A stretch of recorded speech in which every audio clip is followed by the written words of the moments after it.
¿Qué tal? Buenas tardes. Qué bueno que está con nosotros en estas charlas en línea. Hay información importante. ¿Cuántas veces se ha tenido usted la necesidad de rentar un inmueble, un departamento, una casa de descanso, un tiempo compartido, una oficina, en fin? Y siempre es el tema de los contratos de arrendamiento que son para muchos un dolor de cabeza, muy necesarios, ahora le vamos a platicar por qué, pero también con ciertas peculiaridades en las que no reparamos del todo y que pueden ser un dolor de cabeza para el propietario del inmueble, pero también para el que lo está rentando. Vamos a hablar de ese tema de los contratos de arrendamiento. Me acompaña José Ramón del Río, él es director jurídico. Tiene información importante. José Ramón, ¿cómo estás? Hola Juan Carlos, muy bien, ¿y tú? Bienvenido, qué bueno que estás con nosotros. Qué bueno, muy buenas tardes, gracias por la invitación. Oye, a ver, para ubicarnos más o menos en el tamaño del tema, ¿qué tan grande es el mercado de arrendamiento en México? En general, hablando de vivienda, de comercio, de casa-habitación, en fin.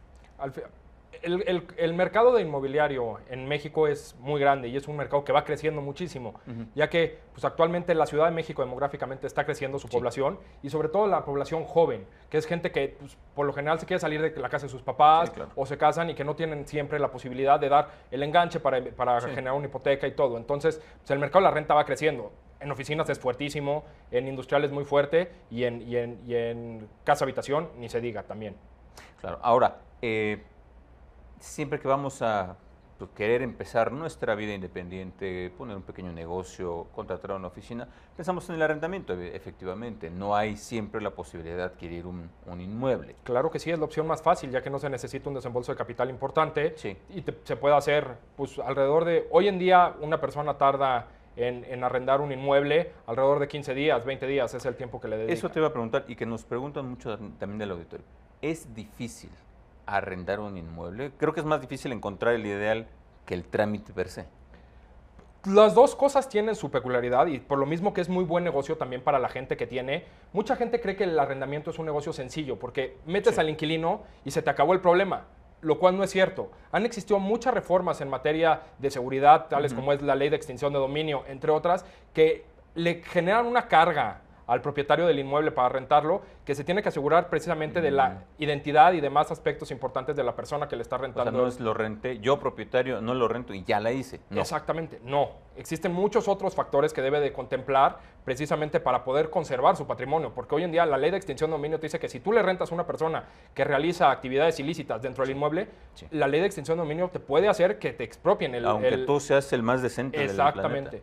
¿Por qué? Porque tú como propietario del inmueble tenías que asegurarte que la identidad de la persona a la cual estaba rentando el inmueble cumplía con ciertas características. En adición a eso, pues hoy en día se vienen reformas muy grandes que ya existen algunas y están entrando en función en materia de lavado de dinero y demás para todo el tema de, pues antes se usaba muchísimo el te pago en efectivo, no me da recibo, no me da nada. Se está limitando muchísimo el movimiento de efectivo. Entonces, se le generan cargas también de que si, me cayó un depósito en efectivo por más de 15,000 pesos, híjole, le tengo que dar un aviso al SAT de por qué me cayó este concepto. Porque además si no lo haces, aun cuando sea dinero bien habido, puede haber un problema. Exactamente. No, te pueden acusar desde evasión fiscal hasta todo lo que conlleva posteriormente. Una persona propietario que renta un inmueble, ¿es corresponsable de lo que haga el arrendatario? No es corresponsable como tal, pero sí es responsable con su patrimonio de lo que se está realizando de él. O sea, no es yo te renté mi casa a ti, Juan Carlos, y tú dentro de mi casa resulta que hiciste un laboratorio de drogas. Yo no me van a acusar por tener el laboratorio de drogas. Sin embargo, sí va a tener repercusiones sobre mi patrimonio porque yo como propietario tenía la obligación de comprobar que a quien le estaba rentando mi inmueble era una persona que iba a realizar actividades lícitas y demás dentro del inmueble. Todo eso respecto al que renta y al que va a rentar también requiere cierta certeza, no es que llego así nomás y ya. Puedes tener muchos problemas, o sea, por eso nosotros, mi recomendación como dentro del sector siempre es acude a un especialista, o sea, la verdad, tienes que escoger también muy bien tus especialistas porque las inmobiliarias es el negocio más fácil de este mundo, pero hay gente que de verdad sí se toma en serio su trabajo y de verdad sí se da la tarea de conseguir tanto propiedades certificadas como inquilinos calificados. O sea, yo no puedo rentar una propiedad. Si se está cayendo, voy a tener responsabilidad también para con el inquilino. Y si pasa algo, o si resulta que tenía una infección, estaba testada de moho mi casa y le tuvo condiciones, una afectación de salud. Que fuera asmático. Exactamente. Voy a responder yo personalmente contra quien le estaba rentando mi casa. Oye, un contrato de arrendamiento. Ahorita hablamos de las complejidades de la percepción que hay de que es complicado el contrato, pero es mucho mejor hacerlo que no tenerlo. Es decir, a veces también nos da que si es un amigo, un conocido, pues es a la palabra. Aún así, un contrato es seguridad para los dos. Siempre tiene que existir el contrato. O sea, el contrato, yo sé, cualquier relación, sea jurídica, sea personal, sea lo que sea, se basa en la confianza. Sí, por Inclusive Una relación comercial se basa en la confianza. Exactamente, pero siempre la recomendación es que esté por escrito. ¿Por qué? Porque pues caras vemos, corazones no sabemos. Sí. Y en caso de que no esté realizado el contrato de arrendamiento, caso de cualquier controversia, la carga de la prueba automáticamente va sobre el propietario del inmueble. Entonces, ¿cómo vas a poder tú corroborar que verdaderamente le cobrabas 25,000 pesos, 10,000 pesos, 5,000 pesos de renta si no tienes un documento? ¿Cómo puedes comprobar de que el contrato se vencía en fecha cierta si no existe ese documento? ¿Cómo recuperas tu inmueble si no tienes una fecha de término? Exactamente, o sea, porque es muy fácil. Yo te voy a argumentar que cuando platicamos el contrato, porque se puede hacer un contrato verbal, existen los contratos verbales, era indefinido y que no existía ninguna obligación de que me ibas a subir la renta año con año ni demás. Entonces, yo te debo 3 pesos por tu inmueble y sácame de ese... Y empezamos en un problema jurídico. A ver, corrígeme si me equivoco, pero puede ser una cosa de años. Incluso. Sí, realmente es muy pobre la seguridad jurídica que existe en nuestro país en materia de protección a la propiedad privada, porque pues, si un inquilino deja de pagar la renta, normalmente tardas entre 8 meses a 1 año en sacarlo del inmueble. Vaya. Con contrato. Si no hay contrato, esto puede tomar... Justo me quitaste las palabras de la boca. Entre 8 meses y 1 año, si es que hay un contrato. Exactamente. Y si no lo hay... No, bueno, esto sí se puede tomar un pleito. Incluso me ha tocado conocer de algún caso en donde pierde el inmueble. Sí. Sí. El propietario legítimo lo pierde. Porque empiezan a hacer acciones de prescripción positiva y demás figuras jurídicas que existen por atrás. Sí. Chicanadas se le llaman en el argot, pero bueno. demás para hacerse del bien. Es complicado. Necesario siempre, pero es complicado un contrato de arrendamiento. Mira, como todo documento jurídico, realmente no es complicado siempre y cuando tengas la asesoría correcta. O sea, yo creo que si tú te sientes mal, vas al doctor. Obviamente, claro. Tú necesitas un traje, pues acudes al sastre. Y normalmente siempre les dices lo que tú quieres y cómo tú lo quieres. Como buen contrato, existen ciertas cláusulas que sí, son cláusulas de cajón, que sí vienen y que las vas a encontrar en todo contrato de arrendamiento. Pero yo en lo personal jamás recomiendo un contrato de papelería porque pues, no es me duele la panza y me tomo una aspirina. Claro, no es tu circunstancia. Exactamente. O sea, los contratos son trajes a la medida que se tienen que adecuar a cada una de las relaciones jurídicas y a las particularidades que tienen. Oye, este contrato que no se hace, al margen de que debe de ser un buen contrato con un buen asesor, en fin, un traje a la medida, como nos comentas, ¿tiene validez si este contrato no se registra ante alguna autoridad, algún notario, ante algún... Sí, es válido. Sí, es totalmente válido. O sea, para lo que sirve el registro ante notario, que es una ratificación de contenido y firmas, es para darle certeza, o sea, darle fehaciencia, que es como se dice, de la fecha en la cual fue firmada el contrato y de su contenido. No obstante, en caso de una controversia judicial, con cualquier pericial en grafoscopía y demás, el contrato va a tener totalmente la validez, o sea, lo tiene de inicio. Okay. Si tú, como mal inquilino, me dices, oye, es que ese contrato es balín y tú te inventaste las firmas, yo voy a proponer una pericial en grafoscopía donde va a salir que verdaderamente es tu firma y que efectivamente este contrato es válido. Sería una táctica dilatoria, exactamente, pero es legal. Pero es legal, exactamente. Es utilizable. Exactamente. ¿Cómo es un buen contrato de arrendamiento? ¿Cómo es un buen contrato de arrendamiento? Y insisto y entendiendo que es un tema particular. Claro no que es sí. El mismo ni siquiera para 2 departamentos iguales, no es el mismo, no es la misma cosa. O sea, es muy claro, tú tienes una novia y tienes después otra novia y no a las dos las tratas igual, aunque las dos hayan sido tus novias en el momento. O sea, aunque sea el mismo inmueble, es a lo que me refiero, y tengas un inquilino en una ocasión y otro inquilino en otra ocasión, no es la misma relación la que te rige. Claro. ¿Cuál es? Pues mira, todos los contratos por su naturaleza tienen características que están definidas tanto en la ley como en acuerdo de partes. En este caso, el Código Civil establece los requisitos mínimos que debe de contar un contrato de arrendamiento. En principio, pues, las características generales son las mismas. ¿Qué es lo que va cambiando? Oye, a ver, hay temas como el derecho de preferencia, que hay gente que lo contempla, hay gente que no lo contempla, ¿no? ¿Qué quiere decir esto? el Código Civil establece que en caso de que tú, propietario, quieras enajenar un inmueble que está arrendado, le tienes que dar un derecho de preferencia a tu inquilino. O sea, el que el inquilino lleva la mano. Exactamente, y para ser elegido en mismos términos y en mismas condiciones para la compra de ese inmueble. Ese derecho es renunciable desde el día 1. Hay gente que lo quiere y hay gente que no lo quiere. O sea, yo te puedo decir, oye, ¿sabes qué? Si lo vas a vender, sí me interesa quedármelo. Y otras gentes que te dicen, oye, ¿sabes qué? Te lo voy a renunciar porque no tengo dinero. O sea, realmente no tengo la liquidez, vivo muy cómodo rentando, no me interesa hacerme de un bien inmueble. No es exactamente, o sea, vengo temporalmente en esta ciudad. Demás, o sea, hay ciertas características que las tienes que ir adecuando, hay ciertas características de garantías que puedes ir solicitando. También, si se permite, pues hay fianzas, hay seguros, hay demás particularidades que le puedes ir agregando al contrato y van siendo una negociación entre las partes. O sea, lo pago, pero te lo descuento de la renta. O podemos negociar. Exactamente. Ese tipo de cosas que no muchas veces se contemplan por ignorancia o porque baja, por desidia también puede pasar. Sí, claro, pasa. No hay como corregir y asesorar. Exactamente. Oye, a ver, tú puedes hacer el contrato en el entendido de que un contrato de arrendamiento es un traje a la medida, que no es el mismo para todos. Tú le puedes agregar, cambiar tantas cláusulas como sean necesario.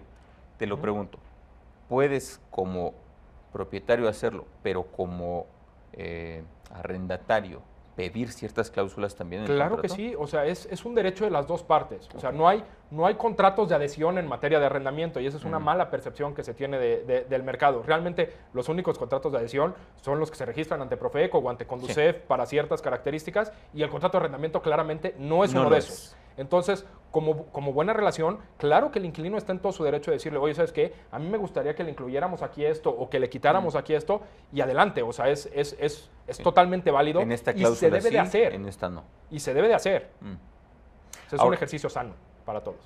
Oye, hay quien no hace un contrato de arrendamiento por un tema de impuestos. Dice, pues si yo no aviso que lo renté, pues ya no pagué los impuestos. De entrada es un delito, ¿no? ¿Qué pasa con eso? Tampoco hay certeza jurídica para nadie. No, o sea, y realmente el que exista o no exista el contrato de arrendamiento no es el hecho gravable como tal. El hecho gravable consiste en cobrar la renta.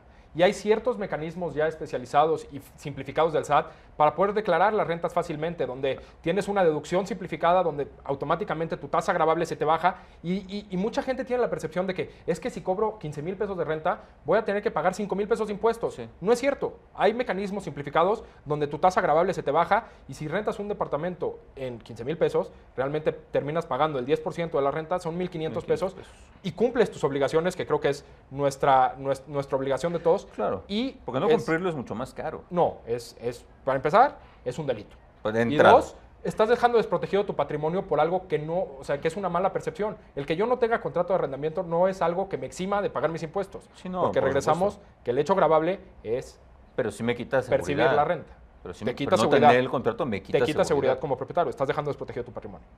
Oye, un contrato, ¿quién nos asesora para hacerlo bien?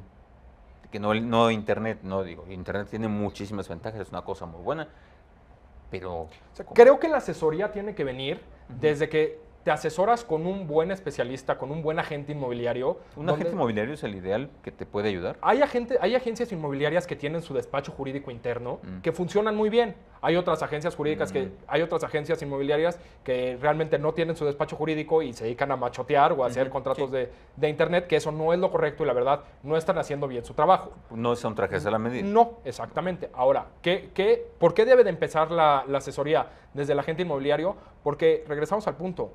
El rentar un departamento es un trabajo y estás percibiendo un ingreso por hacerlo. Sí. Y no es un trabajo que sea fácil. ¿Por qué? Porque regresamos al punto de que tienes que encontrar el inquilino adecuado, que cumpla con las características y todo. Y hay muchas agencias inmobiliarias que son certificadas y que son calificadas que te hacen ese trabajo por ti. Que ahora sí, de verdad, tú les estás pagando una contratación porque ni siquiera te vas a tener que salir de tu oficina por tener que enseñar el departamento u otras características que ellos lo van a hacer por ti. Oye, a ver, ese es un punto muy, muy importante para el propietario. Y yo como sé que es un buen inquilino, o sea, obviamente vamos de buena fe, lo decías hace un momento, todos los contratos son de buena fe. Las relaciones comerciales, laborales, en principio son de buena fe. Pero pues, ¿cómo yo sé si la señora a la que le rento o el señor al que le rento, que tiene cara de que no rompe un plato, resulta que es el demonio? regresamos al punto de asesorarte correctamente. O sea, hay muchas agencias inmobiliarias donde atrás te dicen, a ver, tengo estos 3 candidatos.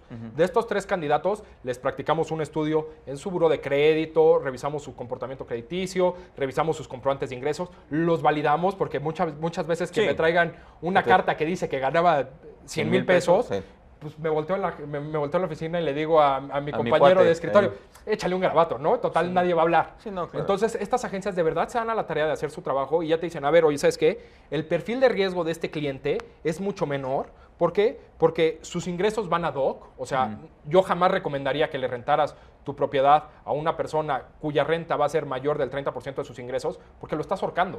O sea, le estás quitando mucha de su capacidad adquisitiva. Y tú te estás arriesgando que no te pague. Exactamente. Entonces, creo que lo más importante es siempre tener un asesoramiento integral.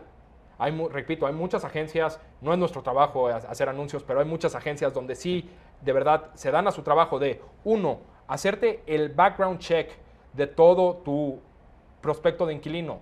2, checar que el contrato sea correcto porque pues, muchas veces, a ver, rentas una casa dúplex, comparten el agua, pero viene ahí que ¿quién será el encargado de pagar los servicios? No sé. Sí. O la luz de áreas comunes. Exactamente, o sea, todo ese tipo de cosas son las particularidades que muchas veces porque tienes un contrato de papelería o de machote de internet, las obvias. Y creo que un buen asesoramiento es la mejor protección. O las dejas a la palabra y tampoco es... No es lo más correcto. No es lo más correcto. Oye, arrendar, ¿es un negocio? Sí, o sea, es un negocio integral porque ha perdido... Por más que los inmuebles hayan subido en esta ciudad considerablemente y las rentas también, realmente hay estudios donde dicen que en la época de nuestros abuelitos y de nuestros papás, que la renta de casa-habitación se tenía que hacer en el 1% del valor de la propiedad. Hoy realmente es imposible, o sea, no hay manera. No hay manera, sería muy oneroso. Sí. Pero llegas a un promedio anual de entre el 6 y el 8% del valor de la propiedad, cuando después de pago de impuestos, cuotas de mantenimiento... otra vez pues, le tienes que dar una manita de gato de vez en cuando al departamento, obviamente. Reparaciones mayores y demás que le corresponden al propietario. Es una inversión que líquidamente te está dejando entre un 4 y un 5%, a la cual le vas agregando la plusvalía del inmueble. Entonces, si llegas a ese punto, sí es una inversión segura, sobre todo porque mucha gente pues, no confía en darle su dinero a casas de bolsa o demás y regresa a lo básico que es, yo guardo mi dinero en tabiques. Sí, obviamente. Entonces, sí es un buen negocio. Tiene como buen negocio, tienes que dedicarle su tiempo y tienes que todo. Si no estás dispuesto a dedicarle ese tiempo, lo mejor que puedes hacer es conseguirte un asesor profesional que te garantice la protección a tu patrimonio y demás aspectos muy importantes. Oye, consejos que nos puedas dar. Consejos que les pueda dar. Para el que va a rentar, el propietario y el que está buscando. O sea, yo creo que el consejo más importante, como lo venimos platicando a lo largo de nuestra conversación, es asesórense de los dos lados. O sea, número 1, tú como propietario de tu inmueble, busca proteger tu patrimonio a toda medida. Es tu inversión. O sea, al final del día es como si tienes... Es tu materia prima, es tu producción, es todo. O sea, le trabajaste. Exactamente, te costó tenerlo, ahora cuídalo. ¿Cómo lo puedes cuidar? Pues dedicándole tu tiempo. Número 1, encontrando profesionales que se aseguren, si tú no tienes tiempo, porque pues, ¿qué es lo mejor? Haz un background check completo de tu inquilino, revisa todo, claro. Hazte referencias personales, busca múltiples opciones, o sea, sí... Pero ¿quién tiene el tiempo de eso? Exactamente. Y quien lo tiene es muy complicado. Si no lo tienes, acude a profesionales especializados.